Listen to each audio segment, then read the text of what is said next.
My father was a severe diabetic and had to pace himself.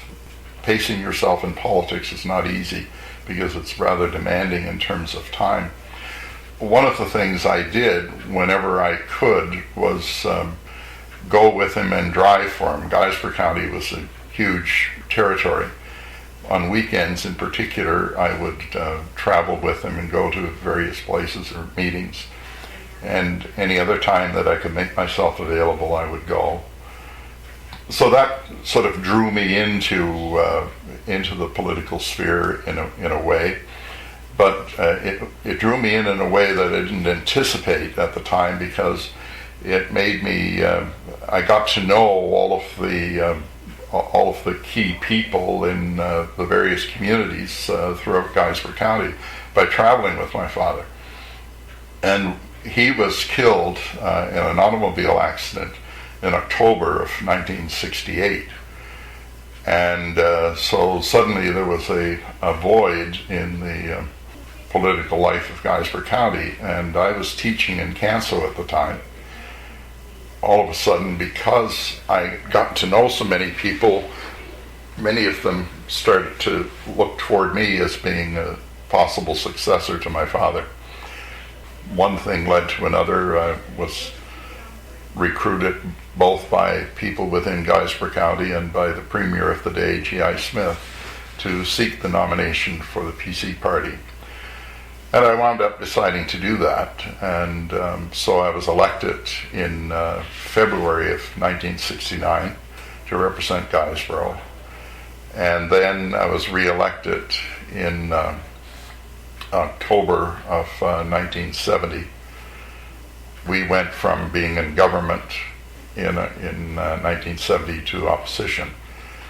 So that got me started.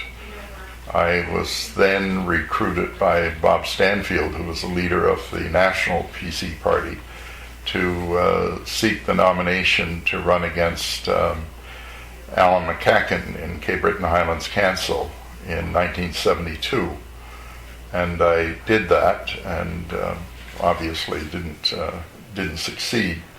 But it was a very good experience in my view. I never took losing an election as being anything that anybody should get very upset about.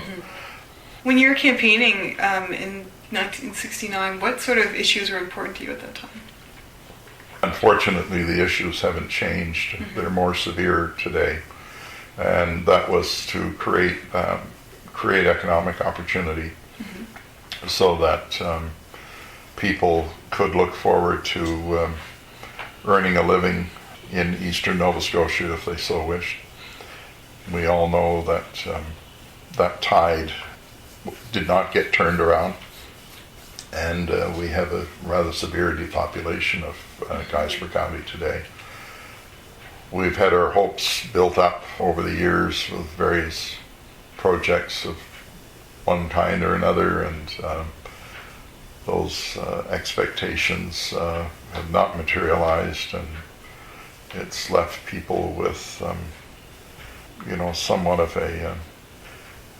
a mistrust of everything. I tried to be very careful in my next experience not to raise expectations, because if you know something is going to be a reality, then that's the time to start talking about it, not before that. So that's that was the main issue, and infrastructure, rural infrastructure, the ability to be able to travel from one point to another, the ability to have secure electricity, uninterrupted service, the good schools, good healthcare facilities. Those were the the fundamental issues. And Angus, what was it like running and taking your father's seat?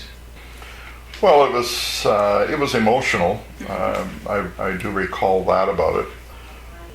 I guess I became, and this was a political mistake on my part, and nothing wrong with the motivation, but I became determined to try and focus on finishing some of the things that he had set out to do, rather than focusing on, the vision that I should have for the future. However, as I say, it was emotional, but it was also very important because I knew the passion with which he approached representing Guysborough County, and knew that he would, want me to work hard at the issues that were important to him, and so that became a very strong motivator for me.